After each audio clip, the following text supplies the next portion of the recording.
Hi guys, welcome back to my channel Lush Foliage. In today's video, I wanted to share one of my extremely rare philodendron called as the Philodendron Plough-Money citrus.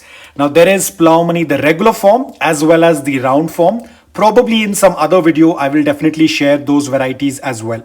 But in this video, I wanted to put the spotlight on this beautiful variety called as the Plough-Money citrus. It's an absolutely amazing, beautiful plant. Words cannot describe the beauty of this plant, and it's one of the rare varieties of philodendron.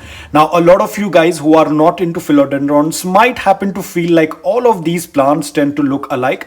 Of course, they are going to look alike because they are basically cultivars of different varieties. They are cross between different varieties of philodendrons. That is why they tend to look quite similar. But they look similar, but definitely they have a lot of differences, and that comes with the size of the petiole or the shape of the petiole. Apart from that, the shape of the leaves.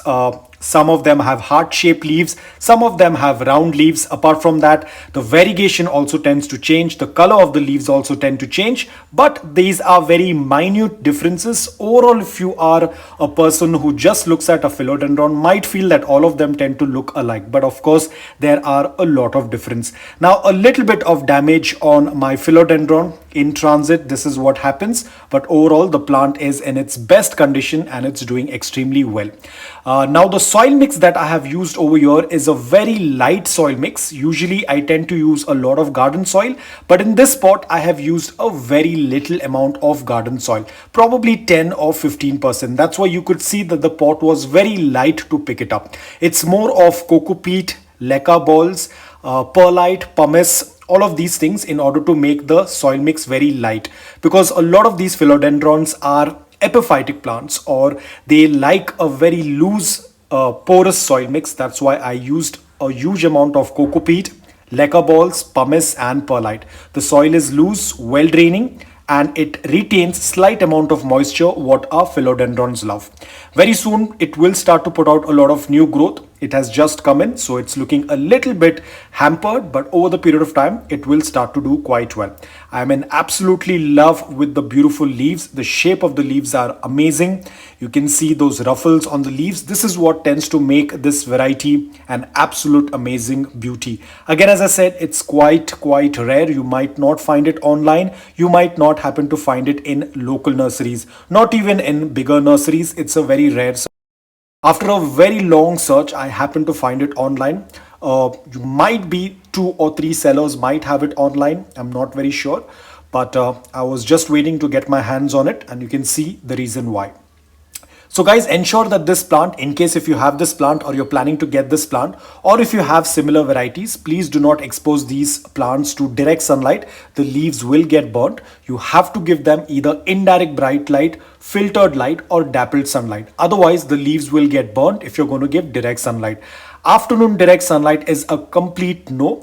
They also prefer a good amount of humidity if you belong to a very dry environment and if you're growing them indoor, because these plants can be grown indoor as well as outdoor. If you're growing it indoor or outdoor, and if your environment is dry, you have to ensure that if it is outdoor, you cannot use a humidifier. So you'll have to do a light misting every now and then. Probably during the afternoons is going to be the best time. But if you're growing it indoor and if your indoor environment is dry, then of course you'll have to use a humidifier. The best other thing what you can do is you can club all the other house plants together to increase the amount of humidity. Don't give them any fertilizers during the winter season because they tend to slow down their growth. They are more of summer growing plants. Now these are all tropical plants, so that's why the temperature should be warm. There should be a lot of humidity. Only then these plants will start to thrive. If you are from a very extremely dry environment, then there will be issues of browning of the tips. Also ensure that you're not using direct tap water. Go for old water, drinking water, filtered water, RO water, whichever is available. That is going to work out really well because they do not have a lot of minerals. Ideally, tap water has a high amount of chlorine, which is not good. So I do not use direct tap water. I let the water sit in the pond for at least 24 hours or 48 hours. And then I happen to use that water for my plants. Apart from that, even while misting, I tend to use drinking water because I have a very small misting bottle. So I only use drinking water, because when you use tap water in order to mist, it tends to leave those watermarks, which I do not like, because after that, getting rid of those watermarks is very, very difficult. So even for misting, I tend to use filtered or drinking water, and that has been working out really well. None of my plants have watermarks.